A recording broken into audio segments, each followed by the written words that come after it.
Welcome to Life, Love, and Good Stuff. Father and daughter chats with David and Sophie McCallum. Here we discuss seeing and living life through the lens of self-love, how family relationships and life experiences hinder or fuel an authentic, rewarding life. A life filled with conscious, compassionate self-love. And sometimes we just have a good chat. Actor David McCallum has appeared in theater, film, and television and is a critically acclaimed author. David's most enduring roles include the Russian agent Ilya Kuryakin in The Man from U.N.C.L.E. and Dr. Donald Ducky Mallard on the CBS hit NCIS. Sophie McCallum was born in New York City, where she lives today. Sophie's a certified life coach, but specializes in self-love coaching as the self-love peddler. Sophie is an energy leadership master practitioner and strives to start each day with love in her heart for herself and the world around her.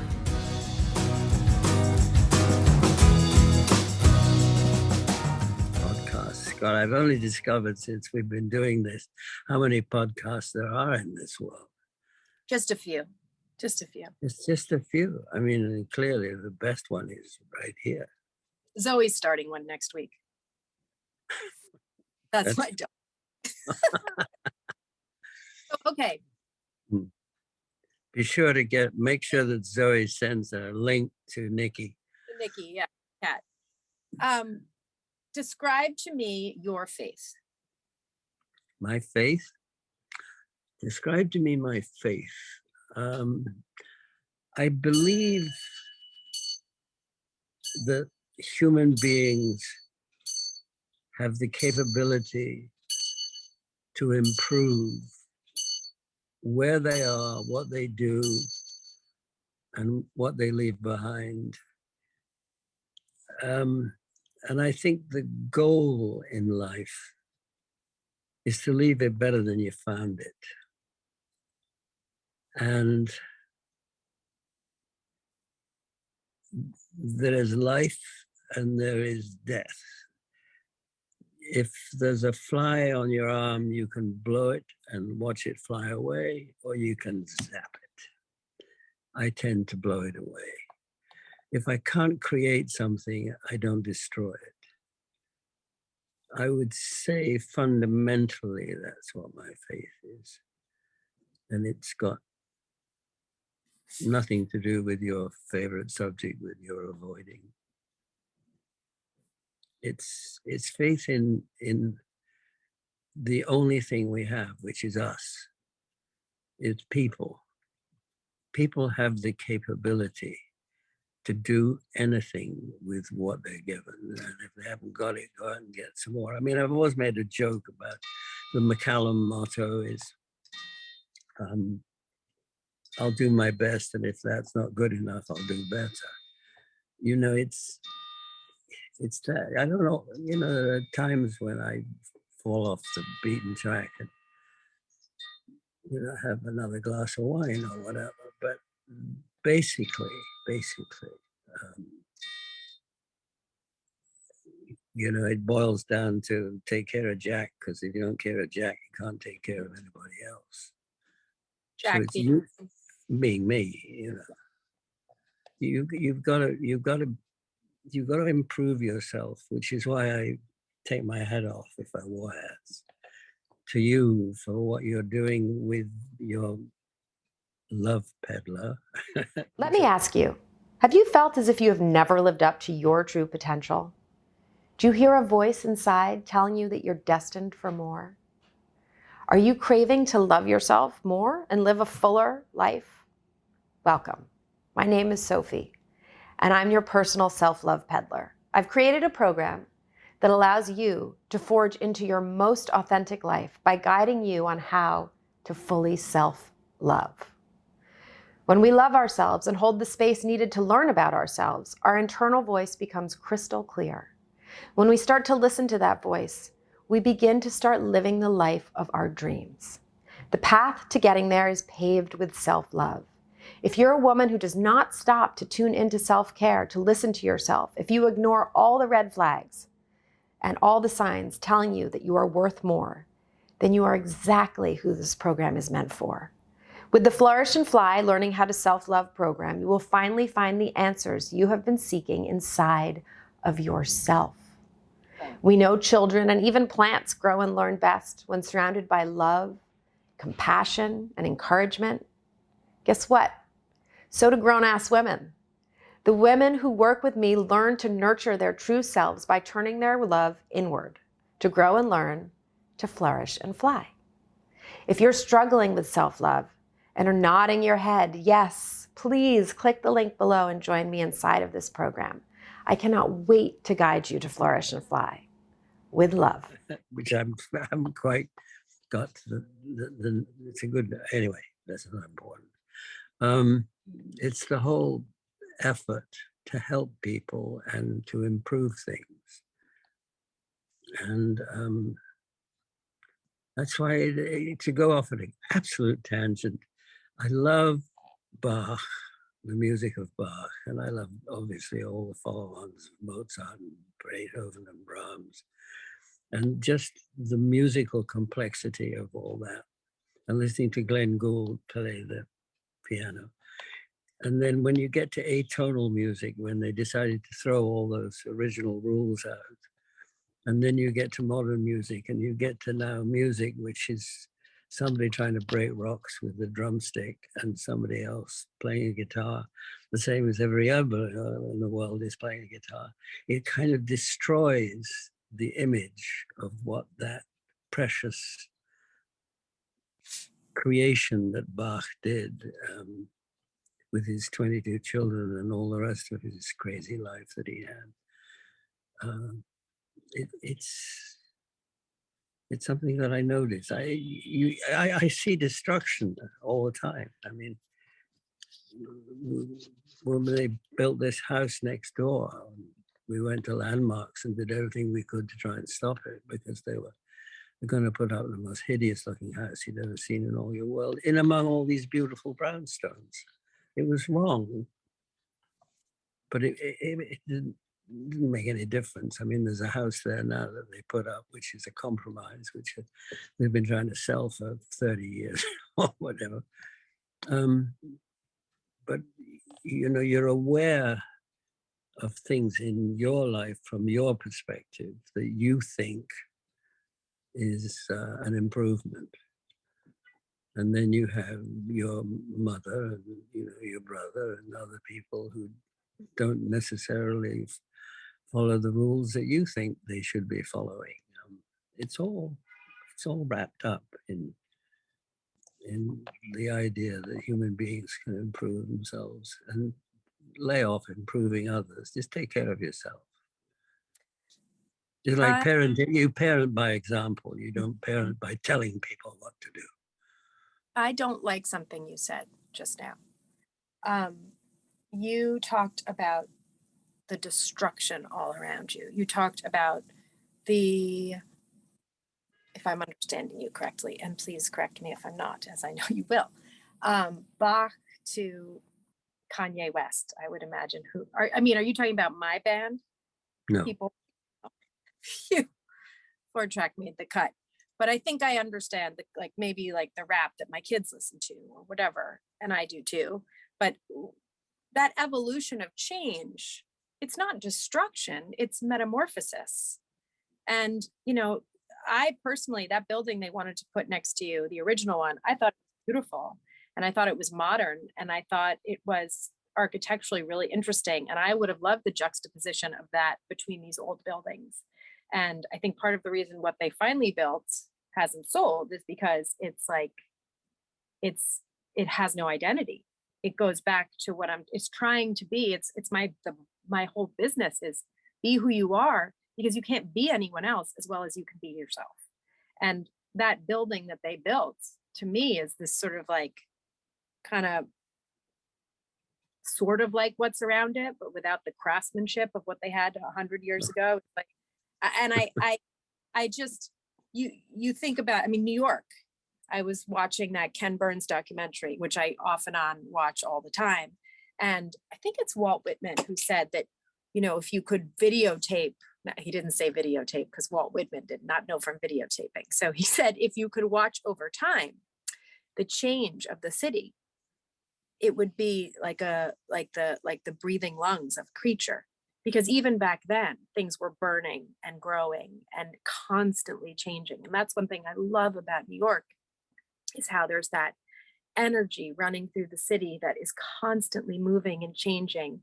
And while there's so much that you can count on, there's so much that you can't. And being able to go with that flow is something that I get a lot of pleasure and inspiration from. I mean, just in work, when I'm in New York City, I have so much more inspiration. And when I'm other places, I don't. And part of that is all of that changing and that metamorphosis. And, you know, to me, saying that going from Bach to, sorry, Kanye West is destruction, is like saying going from, you know, a caterpillar to a butterfly. So is that what caterpillars, right? Caterpillar to butterfly is destruction. I mean, what does the word euphony mean to you? Euphony? Hmm. It doesn't. Hmm.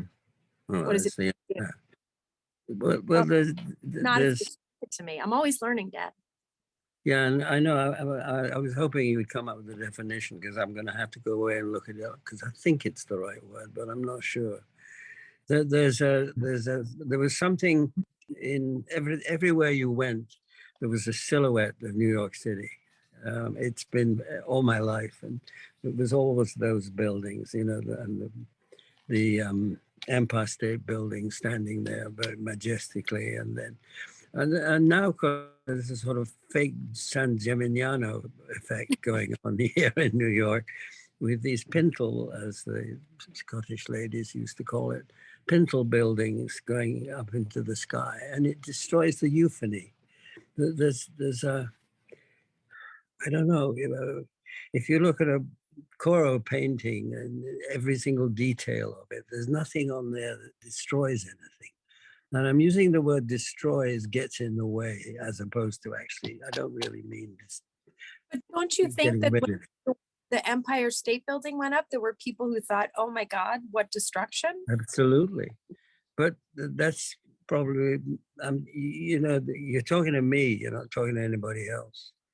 And, you know, there are certain things about what I see that I don't like, but that's probably because I'm not keeping up with, and I do not believe that architecturally New York is improving. I think I think these buildings that go high, high, high in the sky, suddenly they destroy that beautiful silhouette of New York. New York's different. It's also a much rougher, tougher place. I mean, just in my life, and just in the last few years, and all this business of people moving out because they fear the gunfire, which I think is a little excessive, because we've only had a couple of shootings here on 62nd Street, and you've had only a couple up by 95th. But, you know, it's things change, and you just have to keep up with it. Things change. But things are positive and things are negative, to get back to that quote which you read. But I didn't say New York is constantly improving. There's It's no different. way the case, but New York is constantly changing. So what can you, David McCallum, control in your experience with that change? What can I, Sophie McCallum, control in my experience with that change? And what I can control is my perspective. And using a word like destruction, to me, is taking the perspective of the changing landscape, let's just say, and you can take that to anything, but we're using, somehow we've settled on the skyline of New York as our example. You can decide, oh my God, that's destruction and it's not getting better. Or oh no, it's not destruction, it's progress. It's I mean, Christopher Fry, there's a line in the Christopher Fry play where he says, you know, you cannot have progression without retrogression. So man can therefore be said to gress. I mean, he was right there. I may have misquoted it slightly, but that's basically what he said. You're going to have progression, and you're going to have these pintle buildings going up everywhere. And the idea of being up there swaying in the breeze is something I don't think I could do. But My in a husband, hurry, thank you. yeah, it's terrifying what they do. So- And you know, when you walk past them, you just hope they don't fall over. I'm sure people said that about the Empire State Building. I know how the Empire State Building was built. I know the whole business of steel, and I know that steel rusts. So probably the Empire State Building is not as well standing in the next 100 years as are these pintle buildings, which has a whole new form of architecture and construction. But the New York skyline, we've digressed too far away from that. Yeah, but I think we can take it back to faith. Faith that it will, that if we continue, you were talking about faith in humans and that leaving the world better than you found it. And faith that the majority of the humans, let's say in New York City, are going to continue to strive to make this a better place, even with the negativity. And you say New York is a lot scarier than it was, but I know when I had my first child in 2003, and 2003 really to like 2019, New York was like Disney World. I mean, it was so unbelievably safe, and many safe land. And well, that was Giuliani, wasn't it? That was Giuliani and Bloomberg. And while I hate the crime, obviously, and the guns, I don't know how you could not.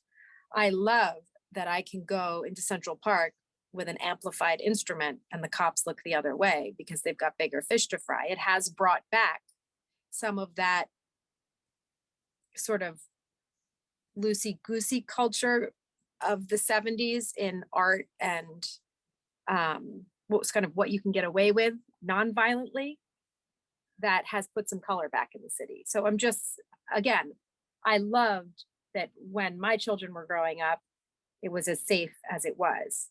And I would like to go back to that because obviously I don't want anyone to suffer from crimes, but I am finding a ray of sunshine in these administrations that don't crack down on everything, because. And it's not just COVID, post-COVID. Well, I mean, how can you answer that? It's not just COVID. I don't know. You can't have these years without COVID. It is well, what I it mean, is. the difference between when we were on lockdown and everything, and now things are freeing up, going in and out, you know. I mean, that's made such a huge difference to everybody's lives. Yeah. I mean, you'll know, I can't answer that question. I don't know. I only know the experience I've experienced. It's fascinating because now we could go talk about how the COVID had an effect on children and how they're behaving. Bring it. I mean, the world is such a fascinating place. It's precisely my point. It is so fascinating, and life is so fascinating that there's no time for negativity. You just can't have negative things in this world. You've got to stick to the positive. You've got to, I mean, whatever. Well, it's a choice. Well, of course it is. Your choice to whether you breathe now or later. I mean, it's choice is what it's all about. And then when you're acting is all choice, but then you're doing it consciously. The subconscious choices that we make, whether we cross the road against the red light or against the choices you make, whether you pick up a piece of food off the plate. I mean, that's the whole thing in a one-word nutshell. And it's interesting, some minds find it very easy to constantly be making sort of moderate, effective choices, and some find it very difficult. As a person who I used to say was born without the moderation gene, I have had to learn how to make good, moderate, safe, consistent choices in my life. I mean, But you have to be a secure person to do that. Yes, I had to learn to know. If you have no money and no food, and you have a gun, and there's somebody walking in the street in the dark at night, it looks as if they have a lot of money in their pocket. your choice is going to be different. Well, yeah, Well, but you just took a huge turn in the conversation. yeah, but that's the economy, stupid. You know, this is where you begin to go down that road. And what it costs to do A, B, C, and D. And we have an administration. We're not going to politics. We're not. I promise you. But if you attack the one industry that produces all the fuels, that it does everything that we all use on a regular basis, and all of a sudden the guy filling up his truck to go to work, it used to be $20, now it's $200, things are going to fall apart. This is what worries me, is the economy, stupid, right now is having such a bearing on people's choices out of necessity. And when choice is out of necessity rather than out of choice, it's a whole new ballgame. There are thousands of jobs available right now, though. I mean, the job market is there. Do you have to drive there or can you walk? It depends on your situation. Yeah. And whether you have a Tesla, which you can plug in, or you have to go and actually. If you're worrying about the price of gas, you probably don't have a Tesla, but you know, that's a general. It's not worrying about it. It's you're faced with the reality of it's not a choice anymore. Right. That's true. That's a very good point. It's changing. They'll still build these big tall buildings, and Bach is not going to write any more fugues. So my life is destroyed. Where'd you get your helpful work? What? Your faith? How did you build your faith? Were you born with it? Did you build it? Did you grow it? Was it conscious? Well, I think you're born with it to a certain extent, but then it's all to do with what I said. You parent by example, not by telling people what to do. Your grandfather and my father-in-law and my father, if either of them found a note, being a pound note or a dollar, would look around to see who dropped it, and give it back to them. They both had that way of thinking. And I was brought up in a Presbyterian world, which is we had our own pew with McCallum on the back. So religion was in my life as a basis, which I had to throw off later on because it was more of a hindrance than a help.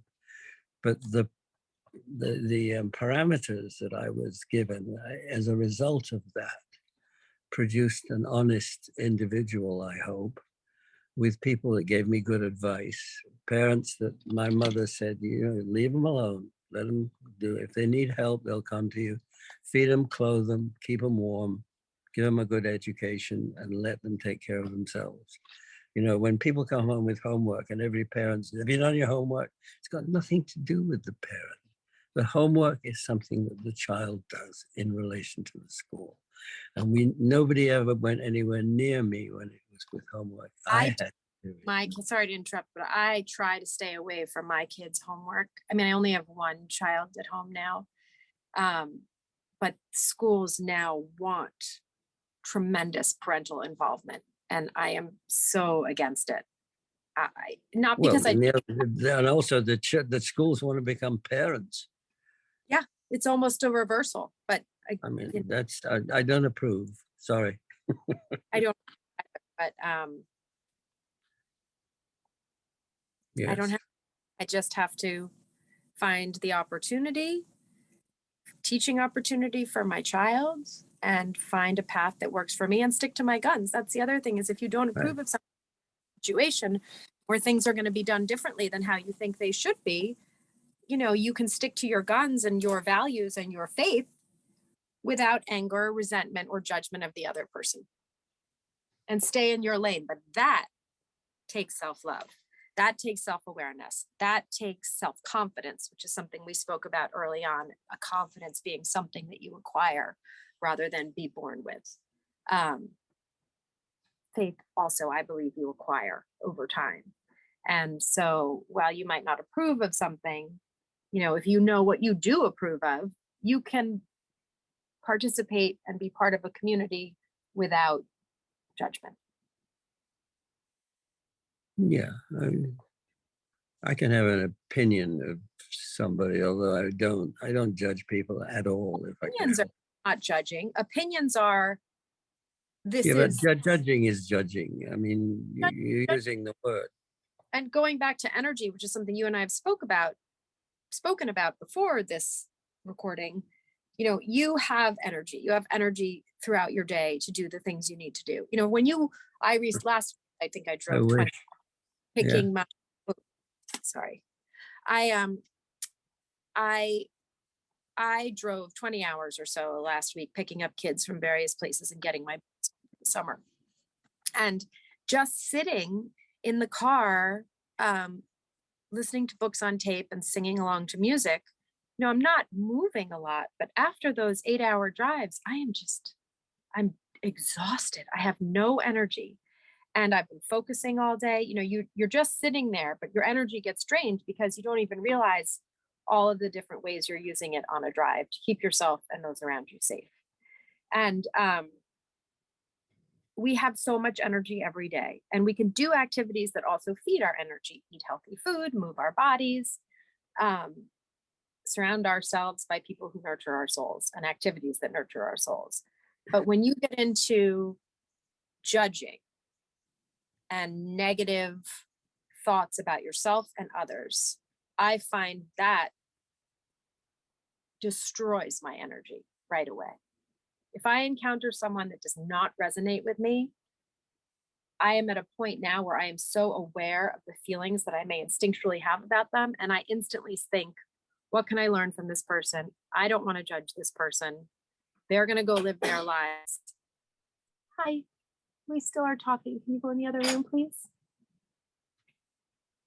Thank you. I love you. Feel better. That was my patient. Number Holly. two. Number 3 has been sick all week, home with a cough. But, learning to conserve your energy through the power of positive engagement and thought. And that doesn't mean you're aloof.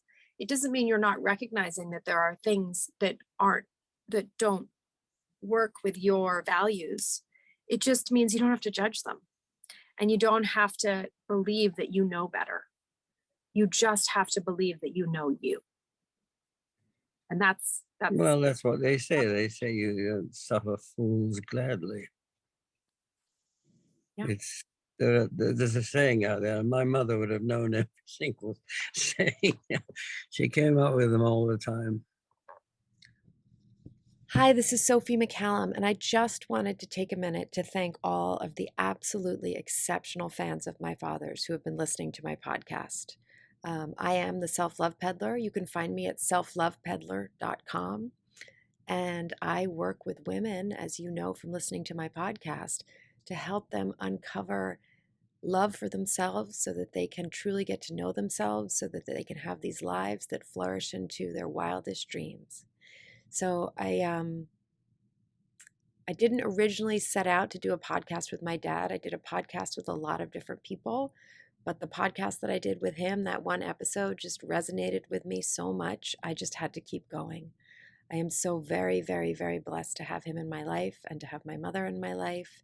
Every day that they are here with me, I know is a gift. And they have really helped me uncover my passion, which is, as I said, helping women uncover their passions. So if you or any loved ones that you know might be interested in working with me, I just launched an amazing course called Flourish and Fly, which is the basics to self-love.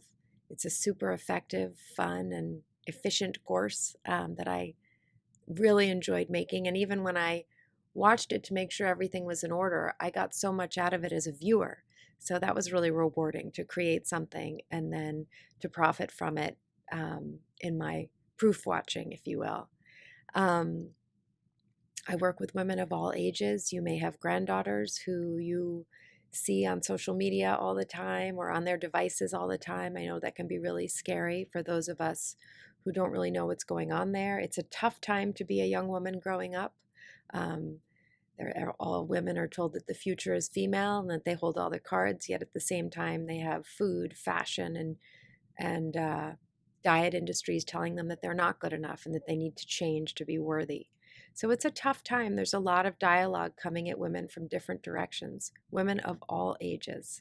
So just going to promote what I'm offering to the community in case there's a woman in your community, or if you yourself would be interested in checking out my course. I'm really extremely proud of it. Flourish and Fly. It's my calling, getting these things out there. And I really appreciate your help and your encouragement and your support. And for all you male Man from Uncle fans out there, I don't mean to exclude you. Thank you as well. It's a real joy sharing this connection I have with my dad with you. Every time I sit down with him, I learn so much. And sometimes I hear stories that I've heard over and over and over again, and I don't mind it for a minute. And I love that even though I've heard a lot of these stories before, you guys haven't. So it's a real gift to share this. And what's been really fun too is as we go through this process, at first I would come to our recordings with a list of things to discuss. And now when I see my dad, which is very often, we're quite close, he says things like, so I was thinking this would be a good topic, or that would be a good topic. And he's starting to think about this format and this forum that we have together. And he's so sweet. He's always learning, right? And always growing and always trying new things. As many of you know, he's writing his second book right now, and he's all in. And he's also still working full time and flying out to California to work. But he's started to bring topics to the table for us to discuss, such as energy, energy. And that's never been like his forte, his playground, if you will. And it's not that he's taking my lead, it's that he is finding a way to be interested in what interests me. And he knows that through that, he will grow. And we can all learn a lot from him. He's really a special human being. And it's such a pleasure and such a treat for me to be doing this podcast. I hope we do many, many, many, many, many more. And again, this is just a little interruption to say thank you, to plug my job, because I feel so strongly that what I do is providing a service that can help so many, and it brings me so much joy to share it with you. And I'm so glad that I have brought you joy sharing some more of my dad with you. And let's just keep it all going. So thank you.